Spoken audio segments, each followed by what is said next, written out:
Would we rather have Tom Izzo stick around for 10 more years or retire right now? Which road football games are going to be the best next year? Also, what can we expect out of Mady Sissoko? We got a ton more to get through on today's mailbag episode of Locked On Spartans. Let's have some fun. Are Locked On Spartans, your daily podcast on the Michigan State Spartans, part of the Locked On Podcast Network, your team every day.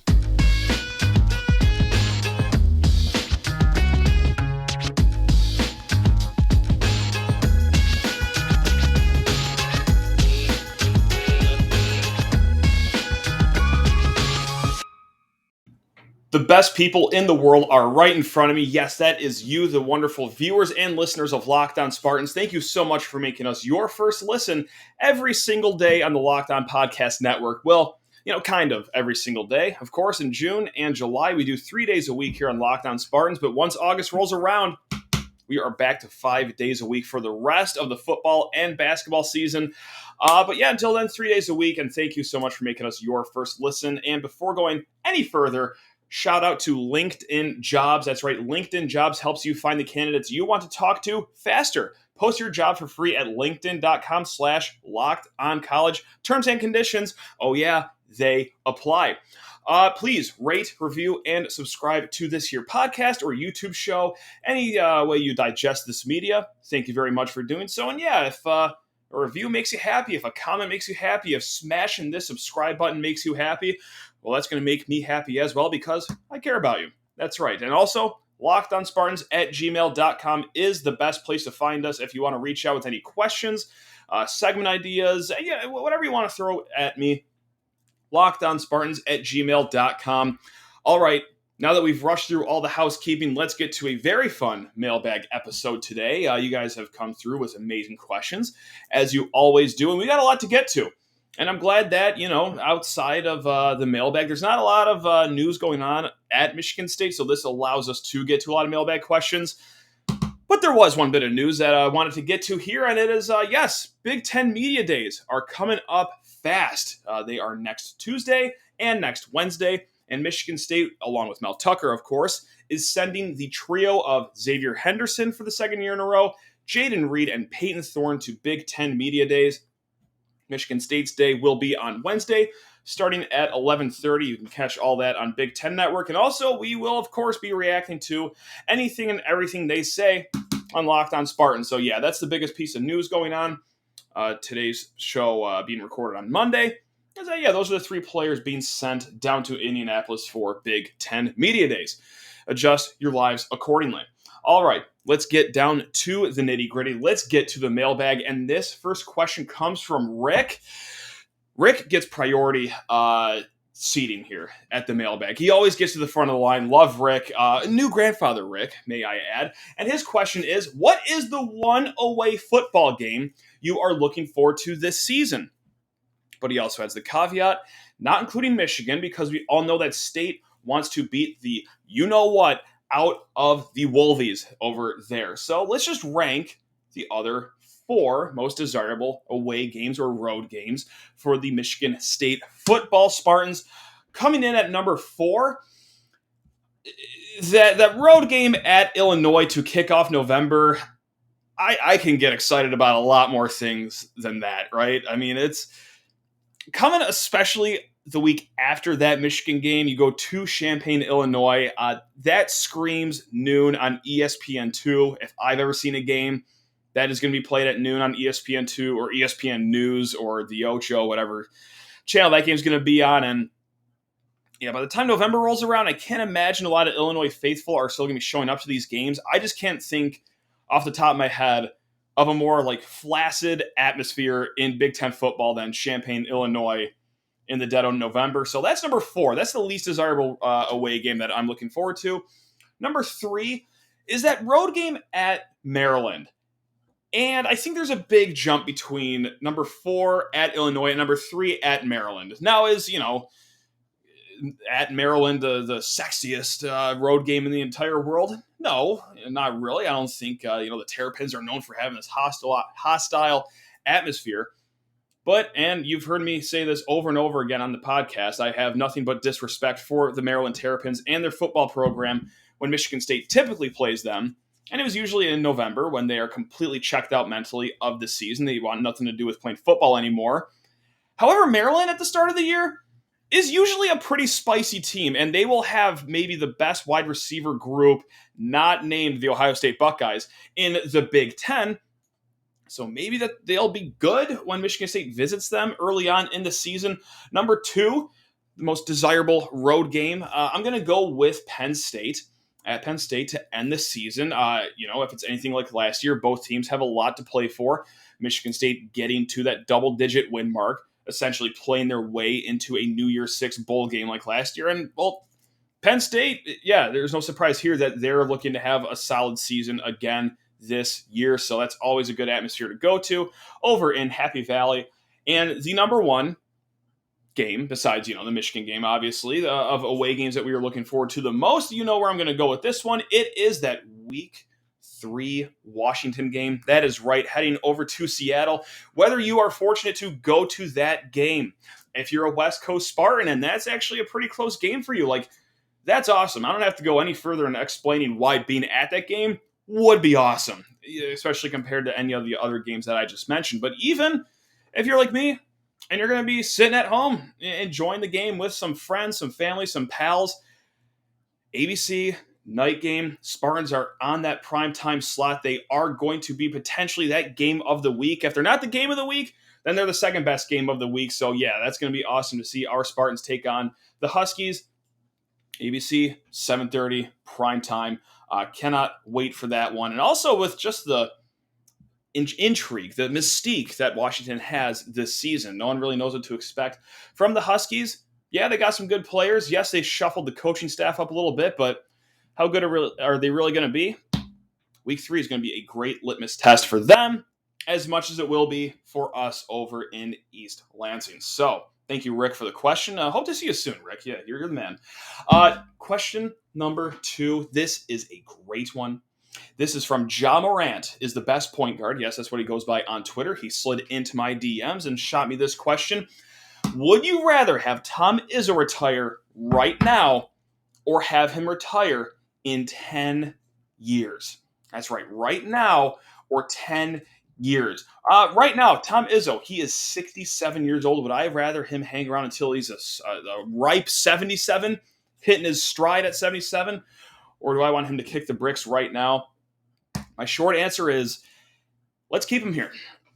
Let's keep him here for 10 years. And listen, I understand that I've been critical of him this offseason. Didn't really utilize a transfer portal at all. I don't think he's necessarily embracing this new age of NIL. I know that the last 2 seasons really haven't gone that great. When I think Michigan State basketball, I don't necessarily think limping into the tournament in back-to-back years. I think more of actually what's on my hat right now if you're not watching on YouTube. But yeah, I'm wearing, the 2019 Final Four hat. You think of that. And I also think that coach is still here. I don't think the last 2 years are indicative of who Tom Izzo really is. Yes, do I have the concerns about utilizing the transfer portal, or rather lack of utilizing the transfer portal or NIL? Sure, of course I do. But I'd rather have that Hall of Fame coach stick around here for a decade, coach this new crop of players, and also got some good recruits coming in as well in Jeremy Fears.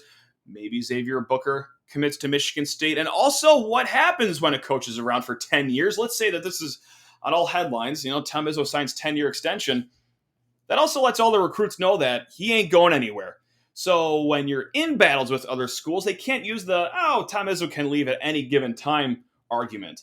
And above all of this is the main reason why I would rather have Tom Izzo stick around for 10 years rather than just hitting the bricks immediately, is that the next guy is not going to be as good as Tom Izzo. And I could say that with almost 100% certainty. I'll say it with 99% certainty, especially early on, is that I have so much pity for the next guy coming in. Whether it's Dwayne Stevens returning to East Lansing, whether it's the young hotshot prodigal son Drew Valentine coming in, the massive shoes that the next guy is going to have to fill, I don't think will be appreciated by MSU fans until we're 2-3 years into the next guy's tenure. And oh yeah, even after those 2-3 years, can you sustain it for even longer than that? A decade, 2 decades. If you want to be crazy and pull a Tom Izzo, stick around for 3 decades and have continued success at a school. It's going to be very, very hard, if not impossible, to replicate what Tom Izzo has done in his nearly 3 decades at Michigan State. So am I a little perhaps worried about the next guy? Yeah, sure, you can call it that, but I think it's just look at the whole body of work and look at how many guys nationally have been able to duplicate what he's done. The list ain't too long. It is not a long list. You got Coach K up there, Roy Williams, Bill Self, Jay Wright, if you want to throw his name out there with the multiple national titles, of course, that probably trumps the 8 Final Fours Tom Izzo has been to, but still, never missing a tournament in 20 whatever years, however long it is, 8 Final Fours, 6 Big Ten titles, 6 Big Ten tournament titles. It's very hard to beat what he has. And also, let's get 10 more years of giving Tom Izzo that shot at national title number 2. Why not? Let's get nuts. We got a lot more fantastic mailbag questions to get to, but first, gang, I just got to talk your ear off about LinkedIn. That's right. You already know LinkedIn. You know all about LinkedIn, but how about from the hiring side of LinkedIn? Yeah, that's right. Let's say you're a small business. And as you know, as the sun is coming out, small businesses are back in business as well. And LinkedIn Jobs is making it easier to grow your team. LinkedIn Jobs helps you find the people you want to interview faster and, best of all, for free. That's right.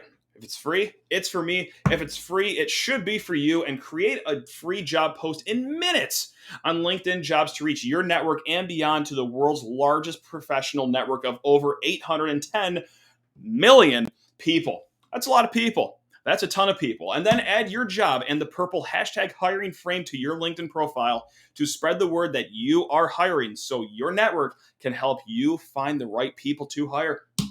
Simple tools like screening questions make it easy to focus on candidates with just the right skill set and experience so you can quickly prioritize who you'd want to hire and interview and all that jazz. It's why small businesses rate LinkedIn Jobs number 1 in delivering quality hires versus leading competitors. Head to LinkedIn Jobs. Head to LinkedIn Jobs. Find the candidates you want to talk to faster. There we go. Now I'm hitting my stride. And did you know that every week, nearly 40 million job seekers visit LinkedIn? That's a lot of job seekers. So post your job for free at linkedin.com/lockedoncollege. That's linkedin.com/lockedoncollege to post your job for free. Terms and conditions apply. And before diving headfirst into the mailbag here, which NFL stars move the betting line the most? Starting on July 18th, Locked On gives you the 50 most valuable players in the NFL from the odds makers at BetOnline. It's available July 18th on the Locked On NFL podcast, wherever you get your podcast, and on YouTube. That's right. All right, let's get back rocking and rolling into the mailbag. Again, LockedOnSpartans@gmail.com or find me on Twitter at Sheehan_sports. This gentleman by the name of This Is TJ hits us with this question. Prediction on the next basketball and football recruit. Ooh, that's right. I get to put on my best Stephen Brooks, my best Justin Thin, my best Corey Robinson impersonation. I get to do some crystal balling here. I'm going to try to at least. So here is where we stand for Michigan State football recruiting. We had a big discussion on it in yesterday's show, why you should feel optimistic about it, or maybe why you're also right and to feel a little worried that Michigan State won't lock up a top 15 class. So if you want more on that, jump on yesterday's show. But for the next guys committing for football, Chase Basantis out of New Jersey could be committing right now, as I'm talking, Monday afternoon, or it could be in 2 weeks. It could be in 3 weeks, and no one really knows when he is going to be committing. And it's kind of a 3-way battle. It's between Texas A&M, that's right, that school with a great recruiting class last year, ka-ching, Michigan State, our Spartans, and also his hometown Scarlet Knights of Rutgers. So that could be happening anytime now. I don't think that it will be Michigan State. It'll probably be A&M or Rutgers. My guess is A&M. But a firm date that we can look at is offensive tackle Peyton Kirkland.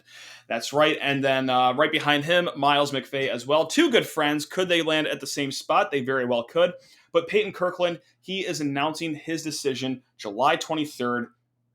Fingers crossed for that one. It's down between us Miami's in the mix. We got Oregon in the mix. So yeah,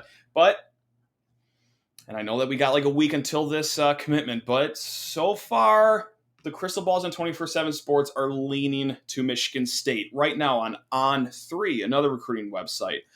There's some confidence building around Michigan State, and you hear the apprehension in my voice, I guess you could call it, is, well, I should sound a lot more excited, but man, I just need to see it happen before I start getting really excited, because it's been a little, patchy, rough patch of stretch here for our Michigan State Spartans, but hey, maybe we get back on the board, the right side of that top 15 ranking with Peyton Kirkland. So my guess for football is, if I had to guess, July 23rd. Oh boy, Peyton Kirkland, and then Miles McVay. He announces his decision August 11th as well. So we could be getting two great tackle commits. We could be missing out on both. Stay tuned. But yes, those are definitely two dates you want to circle: July 23rd and August 11th. As far as basketball recruiting goes, who could be the next guy? It's the name that is the name of our recruiting cycle for basketball, and that is none other than Xavier Booker out of Indiana, top 5 kid in the nation. Tom Izzo has been on this guy ever since he was rated in like the 60s or 70s, and then he's just blown up in the last few months. So yes, he is highly coveted through pretty much every school. He's going to visit almost every school, or so we thought.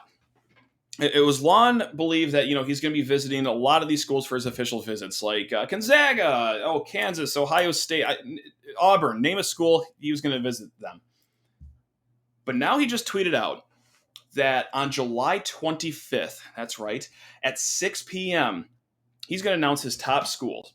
Now, I don't know what that means. I don't know if that's his top 3 schools, his top 5 schools, his top 15 schools, or whatever that means. But he will be announcing his top schools on July 25th. And he also gave an interview at 24/7 Sports not too long ago that he's hoping to commit by the start of his high school senior season, or maybe a few weeks into his senior season as well. So he could be on commit watch for late August, early September for Xavier Booker. Of course, that's a fluid situation. Anything can change at any time. But if I had to guess for basketball, look, it's Xavier Booker.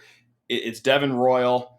It's pretty much the board right now. I'm sure they will have some plan B guys if they strike out on both those gentlemen. So, but if I had to guess, I hate to do it again. I'm throwing all my eggs into a top 5 players basket. Just one time for the Josh Jackson saga, one time for the Jabari Parker saga. We're back. I come crawling back every single time, and I'm coming crawling back to Xavier Booker because I think that we do have some reason to get our hopes up. Knocking on wood, but yeah. So that'll be another hotly contested recruiting battle right there. I love this question. We're going back to football, and we're actually going to slide the calendar back a little bit here because we're going to be talking about Brian Lurkey. Gavin reaches out with a question. Do you think Lurkey would have gone on to be the greatest quarterback in school history without the injuries? I love that question. Because it was clear that, White Lightning, friend of the program, White Lightning, that's right, jumped onto the scene pretty strongly his sophomore year. Banged out a 10-win season, was the pilot of a pretty good offense, too, for that Holiday Bowl winning season. But then, yeah, of course, the story, shoulder issues, it was just a bunch of injuries in 2018, then 2019, and really didn't have the career that we all thought he was going to after his sophomore year. And yeah, I think his injuries, and rather the handling of his injuries, are a big reason for that. If you ever want me to rant about something for 45 straight minutes, just ask me about the handling of Brian Lurkey's injuries. That's for a different conversation, and I don't want to bore you right now. But let's get back to the question. Do you think Lurkey would have gone on to be the greatest quarterback in school history without the injuries? So 2018 was a really good shot to maybe climb up that ladder, because when we think greatest quarterback in school history, listen, my selfish answer is Kirk Cousins because he's my favorite Spartan of all time. But honestly, probably the popular answer would be Connor Cook, just because by and large of how much he was able to achieve at Michigan State. Just a Cotton Bowl victory. A little Rose Bowl victory. Just 2 Big Ten championship game MVP awards. That's tough to beat. So you're going to want your quarterback to do a lot of winning. Obviously, the Holiday Bowl, 10 wins in that sophomore season is a great start, but also how good could they have been if Lurkey was healthy all of 2018? Maybe pretty good, because they had a top 5 defense that year. 2019 kind of fell back a little bit, but it was just more of the same, as I'm sure you know. Pretty strong defense, lacking offense. So, could it have been the greatest quarterback of all time if he was healthy? I think it'd be very hard to top Connor Cook, winning 2 Big Ten title games, also winning MVP in both those games, and just being awesome. Because I think that maybe Michigan State doesn't get as good as Big Ten championship winning with a healthy Brian Lewerke. However, I think if he's healthy, maybe he does fall in that sandwich between your number 1 guy and Connor Cook. And I think it's safe to say that Kirk Cousins would be a number 3 guy. Maybe he would jump up to number 2 of best quarterbacks at Michigan State. Maybe he's just behind Kirk Cousins at number 3, because right now for his legacy, I think he's right on par with like a Drew Stanton, for example, or maybe even a Brian Hoyer. And like, that's not a slight at all. Like, those are guys that had pretty good careers here that are remembered very favorably. And I think overall, Brian's known as a pretty favorable guy at Michigan State. I mean, hey, those billboards weren't lying. I missed him when he left. But yeah, of course, Michigan State is also still in good hands with Peyton Thorne. So overall, I think he's got a good legacy. Could it have been elite if he stayed healthy? Maybe like 1 peg short of that. Maybe just like pretty great. But nevertheless, hey, I was a big Brian Lewerke fan. Still am. So, yeah, just a shame that obviously the injuries happen. So there we have it. And really quick, before we jump into second break here, we will hit this question. This is from Deep Water Connoisseur. Love that. He asked, we're going back to basketball, what are your expectations for Mady Sissoko this year? I don't know, man. How about that for an answer? I don't know. That's going to be a wait and see sort of thing. And I hate giving you that answer because I would love to have a more concrete answer. But look, I'm going to keep the expectations pretty low for Mady Sissoko. Last year, he averaged 4.5 minutes per game. He only played in double-digit minutes twice last year. It was against Eastern Michigan, and then on the road when we were getting slaughtered at Ann Arbor. Other than that, though, spot minutes. It didn't play in the tournament at all, really, sparingly in the Big Ten tournament. So this wasn't a thing where, okay, he barely played at the beginning of the year and then worked his way onto the court. No. But right now, I don't know. I would look back to, I try to come up with a comparison. And the best comparison I could find is maybe imagine senior year Gavin Schilling. And Gavin Schilling, he played 9 minutes per game his senior year, averaged about 3 points. And, he had to split his time with a sophomore, Nick Ward, who, got the lion's share of the minutes. Kind of the same thing going on this year, maybe, is that 10 upwards of 15 minutes per game. And instead of, sophomore Nick Ward, he'll have to be sharing it with Jackson Kohler. And also kind of like Gavin Schilling's senior year, I think we'll be seeing a good amount of small ball from Michigan State too, where we see Joey Hauser at the 5, Malik Hall at the 5 maybe. So, yeah, I'm not expecting a lot. But hey, I'd love to be wrong and pleasantly surprised. So, hey, consider that a challenge, Mady Sissoko. That's right, I know you listen to this show. Never misses an episode of Locked On Spartans. So there's your bulletin board material. Go prove me wrong. Give us more than 10 minutes per game and 3 points per game. So, because we can really use it. All right, we got some fun questions to get to on the other end of this little bill paying right here. But hey, I just got to talk to you people about BetOnline.net. Woo! That's right, we got the All-Star game going on, and why not just wager a shekel on it? You got nothing else going on this part of the summer in this little early week stretch. It's just pretty much just the All-Star game. So spice it up, make it fun, bet on the over, bet on who you think is going to win the All-Star game MVP. Do it all at betonline.net, your number one source for all your sports betting needs and info. Find all the latest sports developments, league reviews, including this year's Major League Baseball season, PGA golf season. Go throw in a future bet on the NCAA football season. Get nuts. They all have it for you waiting there at BetOnline, your continued source for all your sports wagering information, including live betting, esports, and scores. And BetOnline.net remains the best spot for all your sports scores, podcasts, and news this season because, well, they're just simply the best. And BetOnline.net is the fastest and easiest way to check in on all your favorite sports and events, including MMA, boxing, golf. That's right. If you want some bad golf bets, reach out to me, lockedonspartans@gmail.com, and head to the website today. Use your mobile device. Learn more about the trends in action. That is at BetOnline, where the game starts. And let's start the third and final mailbag segment with cautiously optimistic, pessimistic Spartan hitting us with this question. And this is a sad one, but we're going to talk about it anyway. If you could change the outcome of any past MSU game, what would it be? That's right. Let's look back on some of the most gut-wrenching. I was gonna swear. You know what? Kicking losses of our time as Michigan State fans. Let's break it down.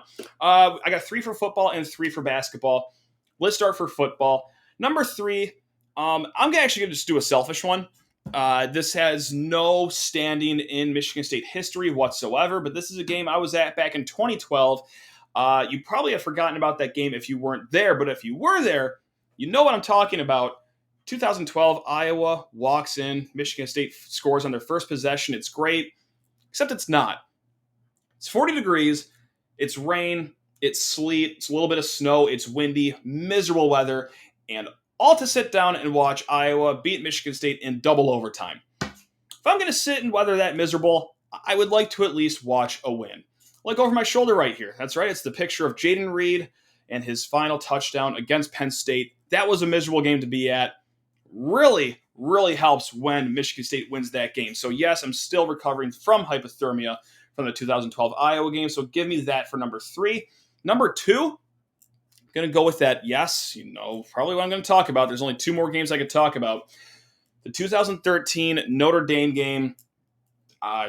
Needless to say, Michigan State goes on undefeated in the regular season if they win that game, if there aren't a bunch of phantom pass interference calls, but nevertheless, a good consolation prize is the Rose Bowl, which Michigan State got to and won, so not too many sour grapes there. And then the number 1 game that I would change the outcome to, it's a game that I still hate talking about, so I'll be really short. The 2011 Big Ten Championship game, Kirk Cousins' senior season. We all know how that went down. Don't want to talk about it anymore. So yeah, those are the outcomes I would change. And I also picked games that were like close in score. You know, okay. You know what? I guess I would like to change the outcome of the college football playoff and how that went against Alabama. But I feel like I'm asking a little too much there to be making up a 37-point difference. If I'm going to do a hypothetical, I want it to be a realistic hypothetical of, maybe a ball just bounces differently, or maybe a flag is or isn't thrown during a game. So those are my 3 football games. For basketball game, let's keep playing the hits here. Number 3, this might surprise you because I think this will be a lot of people's number 1, is the Middle Tennessee State game. And that was, of course, a knife through the heart to watch that awesome team with, Denzel Valentine, Matt Costello just flame out immediately to a hot shooting Middle Tennessee State team. But hopefully 2-1 make a little more sense of why that's just number 3 on my list. Number 2 is the 2010 game against Butler in the Final Four that would have gotten Michigan State to the national title game. Of course, a low-scoring game. It came down to 1 or 2 possessions at the end. And on the other side of that game was a very beatable Duke team. So that was a good opportunity to get Tom Izzo his 2nd national title. Again, just like the football games I'm picking through, I'm just going to pick games that were very close in score. And then number 1, the 2014 Elite 8 game against Yukon. This is why I have these 2 games over the Middle Tennessee State game. It's because Michigan State was very close to the finish line there. Obviously closer in that Butler game, as that was the Final Four game. But when we have the discussion of, what was the one that got away? Was it the Middle Tennessee State year? Was it 2010? For me, the answer is always going to be 2014. Michigan State was loaded that year, a lot of injuries, but by the end of the season, they were together again, and they were rocking and rolling. And also in that Final Four, very weak field. That was a field that Michigan State could have beat and just walked through should they have kept their second half lead against Yukon. We already know what happens. Shabazz Napier gets to the free throw line about 1,400 times. We have a point guard that goes absolutely ice cold and, did not end well in Madison Square Garden. But, that's always going to be the team that probably had the best shot of winning a national title in Tom Izzo's tenure. Obviously, aside from the 2000 team, the one that actually won it. Now, let's get off that sad question. Hey, thank you for the question, but wow, sad. Let's get to Zeke the Wonder Dog fan page to take us home. What school would you cheer for if Michigan State was not an option? That's a great question. That's a tough question because there's a lot of options.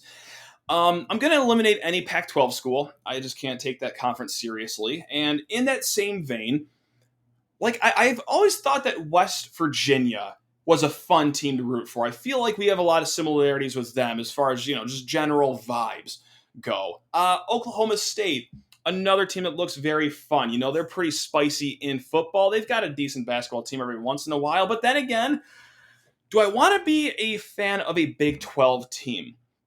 I will admit, it is going to be a fun conference still. I love the addition of Cincinnati, Houston, UCF, and BYU. I think that's going to be a really fun league to watch, but it's still a far cry from where the SEC and Big Ten are and are going. So, with that said, I can't root for a Big 12 team.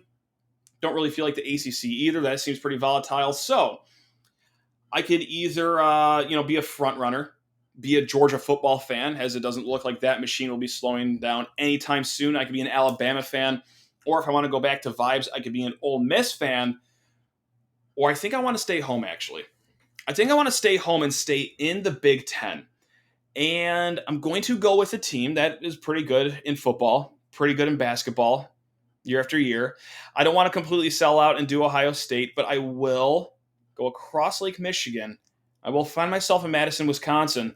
I will throw up the W, and I will be a Badger fan. Feels a little dirty to say because obviously Michigan State and Wisconsin have had a lot of great battles, especially in the recent years, but I've always liked their fan base. They've always been very cordial. They've been great partiers when you run into them at tailgates. So yeah, they always got a pretty decent football team, got a pretty solid basketball team. Give me the Badgers, I guess. Give me the Badgers. Hopefully that doesn't rub too many people the wrong way. But yeah, I want to stay in the Big Ten, so I'm going to go with Wisconsin right there. Our Badger brethren right there. Gang, that was awesome. Thank you so much for your amazing questions. LockedOnSpartans@gmail.com or hit me up on Twitter, Sheehan_sports. Cannot thank you enough for all the questions, all the support, especially in the doldrums of the offseason. Really do appreciate that. You guys are the best. We will be back Thursday. We're going to have a guest too. It's been a while since we've had a guest, but yes, Austin Smith of The Only Podcast will be back. We're going to have some more fun, like talking about which Big Ten coach would make the best father-in-law. Just hard-hitting stuff like that. But until then, hey, keep it real. Stay cool in these hot summer months. You guys are the best. Thank you so much for making Locked On Spartans your first listen. Love every single one of you. Go green. Woo, let's go.